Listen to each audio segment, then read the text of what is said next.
Kita lanjutkan pertanyaan yang terakhir. Seorang yang junub tidak memiliki air yang cukup untuk mandi. Namun dia memiliki air yang cukup untuk berwudu. Bagaimana cara ia mengangkat hadasnya? Nah, ini pertanyaannya cukup unik juga karena memang jumlah air yang dipakai untuk mandi janabah memang berbeda dengan jumlah air yang dipakai ketika kita berwudu. Kalau kembali merujuk kepada praktek mandi janabah dan wudunya Rasulullah SAW, disebutkan dalam riwayat bahwasanya Nabi SAW itu mandi dengan volume air 1 sok, sedangkan berwudu dengan 1 mud. 1 mud itu dengan air yang kita tuangkan di atas kedua tangan yang kita telungkupkan seperti ini. Nah, 4 kali mud inilah yang disebut dengan 1 sok.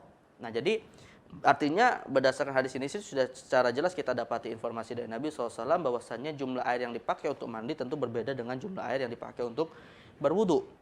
Nah, namun ada masalah lain yang kemudian mungkin terkait dengan pertanyaan ini, yaitu hakikatnya wudu itu tidak mewakili mandi janabah. Karena pada dasarnya mandi janabah dilakukan dalam rangka mengangkat hadas besar dan berwudu itu dilakukan dalam rangka mengangkat hadas kecil.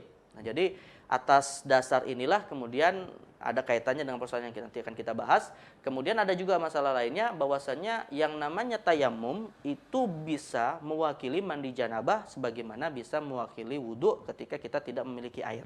Jadi atas dasar dua hal ini bahwasannya wudu tidak bisa mewakili mandi janabah, namun tayamum bisa mewakili mandi janabah, bisa kita jadikan dasar untuk kemudian menjawab pertanyaan tadi, bagaimana jika seseorang dalam kondisi junub artinya berhadas besar, dia tidak memiliki air yang cukup untuk mandi janabah, tapi memiliki air yang cukup untuk berwudu.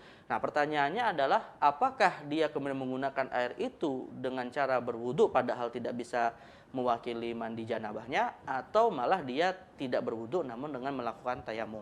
Nah, dalam hal ini ada 3 pendapat di kalangan para ulama. Ya. Pendapat yang pertama, mereka mengatakan maka kewajibannya cukup berwudu saja.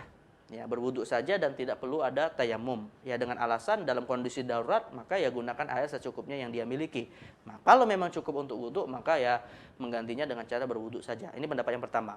Pendapat yang kedua adalah dengan melakukan tayamum dan tidak tidak melakukan wudu. Artinya air yang tadi ada untuk wudu ini tidak perlu dipakai, cukup dia melakukan tayamum atas dasar bahwasanya tayamum itu memang bisa menggantikan mandi janabah, tapi wudu tidak bisa menggantikan mandi janabah.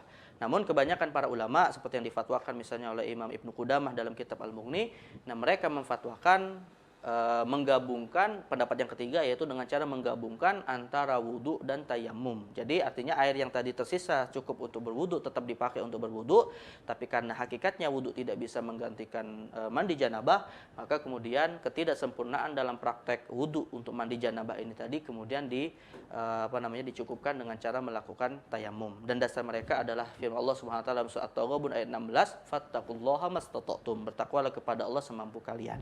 Artinya ada 3 pendapat dalam masalah ini. Pertama, cukup wudu saja tapi tidak tayamum. Yang kedua, cukup tayamum saja tapi tidak ada wudu. Dan pendapat yang ketiga, dan inilah mungkin bisa dikatakan pendapat yang cukup berhati-hati, yaitu wudu tetap dilakukan atas dasar menggunakan air untuk mandi janabah tadi. Namun karena tidak sempurna maka bisa disempurnakan dengan cara melakukan tayamum. Jadi menggabungkan antara wudu dan tayamum sekaligus. Inilah 5 pertanyaan yang alhamdulillah sudah bisa kita bahas. Mudah-mudahan memberikan manfaat bagi kita semua, dan mudah-mudahan Allah SWT memberi taufik kepada kita untuk senantiasa bisa menjalankan ajaran Allah, syariat Allah Subhanahu wa taala dalam kehidupan kita sehari-hari dalam rangka untuk mendapatkan rahmat dari Allah Subhanahu wa taala dan ridhonya, dan mendapatkan tempat yang terbaik di sisi Allah nanti di hari kiamat.